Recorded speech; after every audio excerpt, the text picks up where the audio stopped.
तो देखो भाई, ये तुम्हारा चैप्टर 6 है और ये ऐसा चैप्टर है जिसको तुम बहुत इजी भी समझ सकते हो और बहुत डिफिकल्ट भी समझ सकते हो। इजी इसलिए समझ सकते हो क्योंकि इसको कहीं ना कहीं हम इन्वायरमेंट और नेचुरल रिसोर्सेज से कनेक्ट करने वाले हैं, लेकिन ये पॉलिटिकल कॉन्टेक्स्ट में होने वाला है।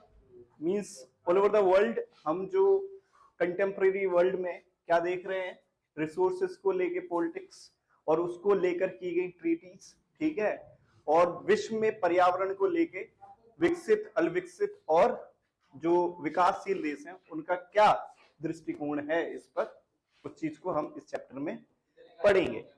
ठीक है, बहुत सारी हम यहाँ पे एक चीज मैं बता दूं, बहुत सारी कॉन्फ्रेंस और बहुत सारी ट्रीटीज के बारे में पढ़ेंगे इस चैप्टर में, और उनमें से कुछ बहुत इंपॉर्टेंट है, कुछ के फुल फॉर्म पूछे जाते हैं, कुछ के ऊपर लॉन्ग क्वेश्चंस आते हैं, कुछ पे डेट बेस्ड क्वेश्चन होंगे और कुछ पर क्या बोलते हैं, लॉन्ग आंसर। तो सबसे पहला जो टॉपिक है हमारा, वैसे तो इसकी जरूरत नहीं है लेकिन आपको पता होना चाहिए, पर्यावरण यानी कि इन्वायरमेंट।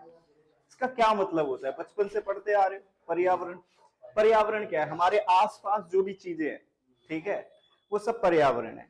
कहीं ना कहीं आज के टाइम पे हम पर्यावरण जब वर्ड आता है तो हमारे दिमाग में पेड़ पौधे यही आते हैं, है ना। तो इसका एक आप देखें तो परि यानी कि ऊपरी, और आवरण यानी कि वो सारी चीजें जो हमारे आसपास होती हैं, फिर चाहे वो वनस्पति हो, मींस प्लांट्स हो, ट्री हो, कोई भी चीज जो हो हमारे आसपास, वो क्या है, पर्यावरण का कहीं ना कहीं एक अहम हिस्सा मानी जाती है। हाँ, ये भी तो रिसोर्सेज से बना है कहीं ना कहीं, किसी ना किसी, ठीक है। तो प्राकृतिक संसाधन प्रकृति से प्राप्त मनुष्य के उपयोग के साधन है। प्रकृति हमें बहुत कुछ देती है, बहुत सारे मिनरल्स, बहुत सारे रिसोर्सेस हैं हमारे पास जो डायरेक्ट हमको मिलते हैं नेचर से। कोई एग्जांपल बता सकते हो आप जो डायरेक्ट नेचर से हम लेते हैं? फ्रूट, वेजिटेबल्स, और एक मोस्ट इंपोर्टेंट थिंग, ऑक्सीजन, ठीक है, and water also. This is also a part of environment. Why we forget this? एक मिनट। तो है, चलिए आगे बढ़ते। तो अब हमारे सामने जो टॉपिक है कि भाई ये है, मतलब पॉलिटिकल साइंस में क्यों पढ़ रहे हैं हम इसे, पर्यावरण, ये तो भूगोल, भूगोल का कहीं ना कहीं ज्योग्राफी का सब्जेक्ट है। तो इंटरनेशनली आप देखें, जितनी भी बड़ी बड़ी ट्रीटी हुई हैं, ठीक है, और जितने भी कहीं ना कहीं वॉर हुए हैं, आप चाहे ब्रिटिश टाइम पीरियड में देख लें, उन्होंने रिसोर्सेस के लिए ही किए, ठीक है, एक दूसरे देश पे कब्जा करने के लिए। उसके लिए उन्होंने अलग अलग डिप्लोमेसी, ठीक है, कूटनीतियों का सहारा लिया। फॉर एग्जाम्पल, ब्रिटिशर्स इंडिया में आए क्योंकि यहाँ पे अच्छी एग्रीकल्चर लैंड था, है ना, अच्छी यहाँ पे क्या कहते हैं, इमारती लकड़ियां थी, ठीक है, टिम्बर जिसको आप कहते हैं। और ये चीज आज भी हो रही है। आप देखें, बहुत सारी नदियों के जल के लेके, जैसे जॉर्डन एक रिवर है, उसको लेके क्या है, विवाद है, इंटरनेशनली काफी फेमस है। राइन एंड डेन्यूब रिवर पे भी दिखता है। तो वर्तमान राजनीति या विश्व राजनीति में पर्यावरण का ह्रास एक गंभीर समस्या, चिंतन का विषय बनकर उभरा है। The degradation of environment has emerged as a serious problem and a matter of concern in the current global politics, mainly due to, अब क्या कारण है जिसकी वजह से इंटरनेशनली बहुत सारी रिसोर्सेज को लेके, एनवायरमेंट को लेके क्या हो रही है, पॉलिटिक्स हो रही है। तो सबसे पहली जो चीज है वो है लैक ऑफ एग्रीकल्चर लैंड। जैसे जैसे पॉपुलेशन बढ़ रही है, हम जैसे जैसे आगे बढ़ते जा रहे हैं समय में, पॉपुलेशन बढ़ रही है, रिसोर्सेज कम हो रहे हैं, ठीक है, और उसमें सबसे पहली चीज जिसकी कमी हो रही है वो है एग्रीकल्चर लैंड। क्योंकि एग्रीकल्चर लैंड को कन्वर्ट किया जा रहा है किसमें, सेटलमेंट्स में, यानी कि बस्तियों के रूप में। जंगलों को भी इसी तरह हम काट के क्या कर रहे हैं, बस्तियां बना रहे हैं। तो कृषि भूमि की कमी एक कारण है दुनिया भर में। इसके अलावा वेटरिंग ऑफ पास्चर एंड फिशरीज, मतलब चारागाह और मत्स्य भंडार का अपक्षय। अब चारागाह क्या होता है, कोई बता सकता है? देखिए, जो बड़े बड़े ग्रास लैंड्स जो होते हैं, घास के मैदान, फॉर एग्जाम्पल स्टेपी, ठीक है, ये जो बड़े बड़े ग्रासलैंड जो होते हैं, ठीक है, या ये तो बहुत बड़े हो गए, आप देखें लोकली आज के टाइम पे हमें हमारे आसपास तो दिखते नहीं है क्योंकि हम शहर में रहते हैं, लेकिन गांव में होते हैं कुछ जगह ऐसी जहाँ पे पशुओं को चराने के लिए स्पेशल क्या होती है, जगह होती है जहाँ पे घास वगैरह बहुत अच्छी मात्रा में उगाई जाती है। ठीक है, जिसके पास अपना खेत नहीं है वो वहां पे जाके क्या कर सकता है, घास काट के अपने पौधों को खिला सकता है। खैर पहले लोग क्या करते थे, नोमैड्स हुआ करते थे, खाना बदोश हुआ करते थे, अपने जानवरों को इन्हीं चारा गांवों में छोड़ देते थे, जिससे उनकी लाइफस्टाइल इन पे कहीं ना कहीं डिपेंडेंट थी। आज के समय में ये ग्रासलैंड्स जो है वो कन्वर्ट होते जा रहे हैं एग्रीकल्चर लैंड में। ठीक है, एग्रीकल्चर लैंड समझते हैं ना, कृषि भूमि। अब कृषि भूमि ऑब्वियसली वर्ल्ड में कहीं ना कहीं कैपिटलिज्म जो है वो बहुत क्या है, बड़े पैमाने पे पूंजीवादी सोच, पूंजीवादी विचारधारा। ऑब्वियसली एग्रीकल्चर लैंड जो बड़े बड़े हैं वो किस लिए किए जा रहे हैं, कमर्शियल पर्पज से। ठीक है, तो जिन लोगों की लाइफस्टाइल चारागाह के ऊपर डिपेंड होती थी, मतलब जो अपने जीव जंतुओं के ऊपर डिपेंड करते थे, आज उनकी क्या होती जा रही है, कमी होती जा रही है। ठीक है, और ये बहुत बड़ा क्या है, लॉस है। इसी के साथ साथ मत्स्य भंडार में भी क्या आ रही है, कमी आ रही है। ठीक है, देन जलीय प्रदूषण और जल की कमी, ये तो मोस्ट कॉमन है, हम दिल्ली में रहते हैं, हमसे अच्छा कौन समझ सकता है कि वाटर पॉल्यूशन और वाटर स्कैर्सिटी क्या होती है, जब पीने के पानी के लिए भी आपके पास पानी नहीं है। ठीक है, आप देखते हैं दिल्ली में हर गर्मियों में बड़ी बड़ी लाइनें लग जाती हैं टैंकरों के सामने। ठीक है, और आप देखें हम तो यहाँ रहते हैं, हाँ बिल्कुल। अभी पालम, ठीक है, पालम में मेरे चाचा रहते हैं, उनके यहाँ एक हफ्ते तक पानी नहीं आया, जबकि पालम कितना पॉश इलाका है ना, वहां पे आप देखें मेट्रो भी है, सारी फैसिलिटीज है ना, इतने हाईटेक इलाके में भी क्या है, पानी नहीं आ रहा था। ठीक है, घरों में, तो वो हमारे घर आए क्योंकि हमारे घर पे तो समरसीबल है। ठीक है, लाइट है तो पानी है हमारे यहाँ, लेकिन वो भी कब तक है, जब तक पाइपलाइन चालू नहीं हो रही है उसके बाद बंद हो जाएंगे। तो ये सारी चीजें, और ऐसा बोलते भी हैं कि भाई जब दुनिया में थर्ड वर्ल्ड वॉर होगी कभी, उसके पीछे कहीं ना कहीं वाटर ही होगा। ठीक है, पानी के लिए ही लोग लड़ेंगे। बिल्कुल, वो एक ऑब्वियसली वहां पे नेचुरल जो, सॉरी नेचुरल नहीं, प्योर वाटर का रिसोर्सेज बहुत ज्यादा है, बर्फ से ढका हुआ आधा देश है, melting snow is convert in pure water. इसके अलावा जलीय प्रदूषण आप देखें तो आप देखें इंडिया क्या, दुनिया की सबसे प्रदूषित नदियां में भारत की नदियां भी आती हैं, और एक तो दिल्ली में ही बहती है, यमुना। ठीक है, एक टाइम पे यमुना नदी होती थी, आज जाओ तो वो नदी, उसको कोई जिसने मतलब उसको नाला ही बोलते हैं। ठीक है, यमुना नदी रही नहीं, नाला हो चुकी है दिल्ली में। आगरा में भी फ्लो होती है, लेकिन वहां मैं गया नहीं हूं तो मुझे पता नहीं कैसे दिखती है। हाँ ठीक है, चलो। इसके अलावा एक और रीजन वो है वनों की कटाई, वनों की कटाई जिसके कारण समाप्त होती जैव विविधता, biodiversity. There is a deforestation due to which is biodiversity end. अब आप जानते ही हैं कि बायोडाइवर्सिटी कितनी इंपॉर्टेंट है। हर एक जो जीव है हमारे पर्यावरण में पाया जाता है, उसका अपना एक योगदान होता है पूरे इकोसिस्टम को बैलेंस करने में। आपने फूड चेन पढ़ी होगी, ठीक है, हर एक जीव क्या है, डिपेंडेंट है, और क्या है, इकोसिस्टम में वो बैलेंस बनाता है। अब अगर ये चीज में कमी आएगी तो हम देखते ही हैं, अब जैसे इसका सबसे बेस्ट एग्जांपल अगर आप देखें तो इकोसिस्टम में इम्बैलेंस क्रिएट होने की वजह से गर्मियों जो है टेम्परेचर बढ़ता जा रहा है। ठीक है, और अब तो मतलब 40 डिग्री तो मतलब अगर टेम्परेचर हो जाए, बोलते हैं अरे कम है ना। इस साल तो आप देखें तो 45 डिग्री भी दिल्ली में गया है, 45 48। हाँ इंडिया में 53 गया है, लेकिन दिल्ली में 48 में भी शायद हाईएस्ट गया इस साल। वो एक ये कारण उसमें है। ठीक है, फिर इसके अलावा there is loss of ozone layer and increasing pollution in sea sides areas. तो ओजोन परत आपको पता होगा एक लेयर है जो सन से आने वाली पराबैंग, हाँ, यूवी वेव से हमें क्या करती है, प्रोटेक्ट करती है। उसमें क्या हो गया है, छेद हो गया, होल हो गया, ठीक है, जिस वजह से वो डायरेक्ट अर्थ पे आती है और इस वजह से बहुत सारे लोगों को स्किन कैंसर जैसी डिसीज हो रही है। तो ये भी एक प्रॉब्लम है। ये इंडिया में नहीं है लेकिन ये यूरोपियन कंट्री में आपको ज्यादा दिखती है, ठीक है। इसके अलावा आप सी साइड जो पॉल्यूशन है इसको भी देख सकते हैं, एक जिसकी वजह से हमारे समुद्र जो है वो, तट जो है वो गंदे होते जा रहे हैं, ठीक है। तो ये सारे कारण हैं पूरी दुनिया में कॉमन, ये कॉमन रीजंस हैं जिसकी वजह से हमें ये चैप्टर यहाँ पे पढ़ना पड़ रहा है। चलिए अब बात करते हैं समकालीन राजनीति में पर्यावरण की चिंताओं के कारण क्या क्या हैं। कुछ सिमिलर ही हैं जो अभी हमने ऊपर टॉपिक डिस्कस किया, जैसे hole in the ozone layer.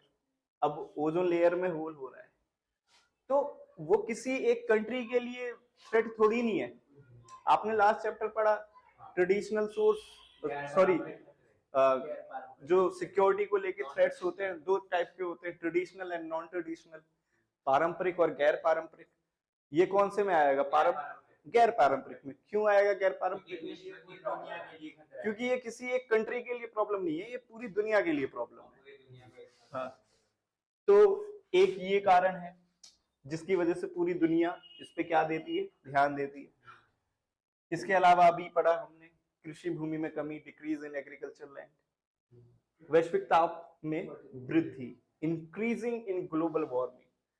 तो डे बाय डे ये तो हम अपनी आंखों से देख रहे हैं। और मैं जिस तरीके से क्या करता हूं, मुझे ऐसा लगता है कि हमारे मतलब जब तक हम 50 के होंगे ना, मुझे ऐसा लगता नहीं, मतलब अंदर से फीलिंग आती है कि दुनिया खत्म ही हो जाएगी। ठीक है, जिस तरीके से गर्मी, अब दुनिया खत्म ना हो लेकिन मैं तो पक्का हो जाऊंगा, मुझे तो गर्मी बहुत लगती है भाई। अभी भी मैं मतलब रास्ते में था, भाई साहब इतनी गर्मी, कुछ कहना नहीं। खैर, ये भी हमने अभी पढ़ा, पीने योग्य पानी में कमी आएगी, बढ़ता प्रदूषण, सीमित संसाधन। ये तो आप देखें इंडिया में रहते हैं हम, इतना रिलेटेबल पॉइंट है, पॉपुलेशन हाई है, रिसोर्सेस कम है, ठीक है। मानव अस्तित्व को खतरा है ये सारी चीजों से। अगर ये खत्म होंगी तो ह्यूमंस ही नहीं रह पाएंगे, है ना। इसलिए ये प्रॉब्लम है और इसीलिए चिंता का विषय है पूरी दुनिया के लिए। अब हम पढ़ते हैं पर्यावरण की सुरक्षा के वैश्विक प्रयास, global efforts to protect the environment. Initiative हमारा देखने के लिए मिलता है 1972 में और इस इनिशिएटिव का नाम था Club of Rome. Limits to growth करके एक बुक है, ठीक है, वो पब्लिश की गई थी। इसमें क्या बात कही गई, इसमें बढ़ती जनसंख्या के आलोक में प्राकृतिक संसाधनों के विनाश के अंदेशों को बताया गया था। 1972 में ही क्लब ऑफ रोम करके एक ग्रुप था, उसने एक बुक लिखी जिसका नाम था लिमिट्स टू ग्रोथ।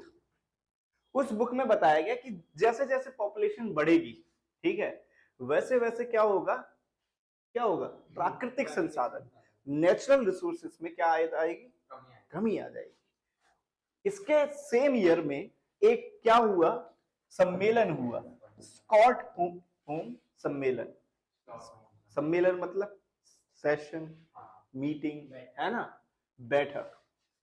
इसमें क्या बात कही गई, मानव पर्यावरण सम्मेलन इसको करार दिया गया, ठीक है, और जिसमें एक ही धरती की अंगुजन सुनाई दी। मतलब कुल मिला के स्टॉकहोम सम्मेलन में कि भैया पूरी दुनिया हमारी है और अगर कोई भी दिक्कत आ रही है जो सबके लिए क्या है, थ्रेट है, तो हमें उसके लिए क्या करना पड़ेगा, साथ आना पड़ेगा।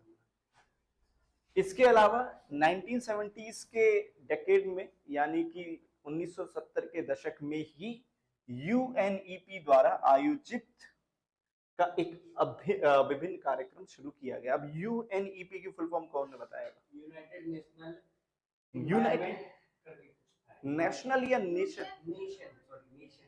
Environment Programme, United Nation Environment Programme. अब इसमें क्या बात कही गई, पर्यावरण की समस्याओं पर ज्यादा कारगर और ज्यादा सुलझी हुई पहलकदमियों की शुरुआत इसमें हुई। मतलब यूएन ने भी क्या करा, इन्वायरमेंट के इशू को सीरियस लिया और उसमें अपनी एक स्पेशल एजेंसी बनाई जिसका नाम रखा यूएनईपी। अब आते हैं 1987 में, मॉन्ट्रियल ट्रीटी इसको कहते हैं हम, मॉन्ट्रियल समझौता भी कहते हैं हम इसे, ठीक है। ये ओजोन के क्षय को रोकने के लिए किया गया था। जो ओजोन लेयर का डिग्रेडेशन हो रहा था ना, उस डिग्रेडेशन को रोकने के लिए ये ट्रीटी की गई थी। कब? 1987 में। एमसीक्यू में पूछी जाती है, 1 नंबर में इसके ईयर किस लिए की गई थी वो पूछा जाएगा। इसके बाद सेम ईयर 1987 में बटरलैंड रिपोर्ट आवर कॉमन फ्यूचर, एक बटरलैंड जगह वहां पे एक रिपोर्ट छपी, आवर कॉमन फ्यूचर, ठीक है। नाम याद रखना है थोड़ा, तुम्हारे लिए नए नए हैं। हाँ, बर्टलैंड रिपोर्ट। ये पूछा कैसे जाएगा भैया, पर मार्क्स में तो आएगा। या फिर इनिशिएटिव कि भाई कोई 5 इनिशिएटिव बताएं जो इंटरनेशनली किए गए हों एनवायरनमेंट को लेके। तो इसमें जताया गया कि आर्थिक विकास के चालू तौर तरीके आगे चलकर टिकाऊ साबित नहीं होंगे। देखिए, चालू शब्द इस्तेमाल किया गया है यहाँ पे। चालू का मतलब क्या है यहाँ पे? Context temporary.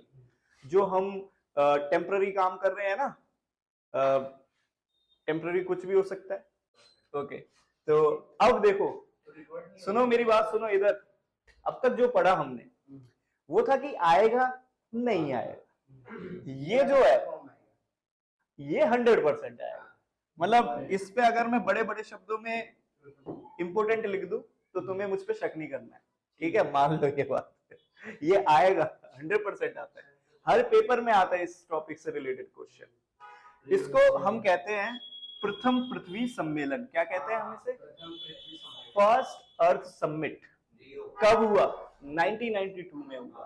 कहां हुआ? ब्राजील कंट्री में हुआ। ब्राजील कंट्री किस कॉन्टिनेंट में है? कोई बताएगा? कौन बताएगा? ऑप्शन भी देने पड़ेंगे। Option A Europe, B North America, C South America, D Africa. गलत आंसर। आप पूरे 5 करोड़ एक ही क्वेश्चन में हारते हैं। आप उल्टा हमें देंगे 5 करोड़। ठीक है। अबे अलग ही दुनिया में हो तो। अरे भैया, साउथ अमेरिका में है कंट्री।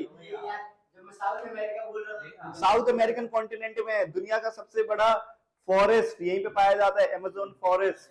और दुनिया की सबसे बड़ी नदी, लंबी नहीं बड़ी, जिसका बेसिन एरिया सबसे ज्यादा है, अमेज़न रिवर, वो भी यहीं पाई जाती है। लॉन्गेस्ट है ना वो, लंबी है ना। मैं बड़ी नदी उसके बेसिन एरिया के बेस पे बताया जाता है, जिसका बेसिन एरिया ज्यादा हो, मतलब उसका ग्राउंड वाटर कितने एरिया में फैला हुआ है। तो वहां पे एक सिटी है ब्राजील में, Rio de Janeiro, short name Rio है। ओलंपिक्स भी हुए हैं यहाँ पे और इंटरनेशनल है, हाँ रियो इवेंट भी होता है। खैर, इसके अलावा रियो एक ऐसा शहर है जहाँ पे एक इंटरनेशनल हाईवे, सॉरी एयरपोर्ट भी है, एयरपोर्ट। और ये ज्योग्राफी वाले जो स्टूडेंट है, कोई है किसी के पास ज्योग्राफी? ये क्वेश्चन पूछा जाता है नहीं, ये बहुत अच्छी बात है। चलिए, तो ये दुनिया का पहला ऐसा सम्मेलन था जब सभी देश, लगभग अप्रोक्सीमेटली 180 कंट्रीज प्लस इसमें पार्टिसिपेट करती है। और 1992 में देखो यहाँ पे 170 देश दे रखा है,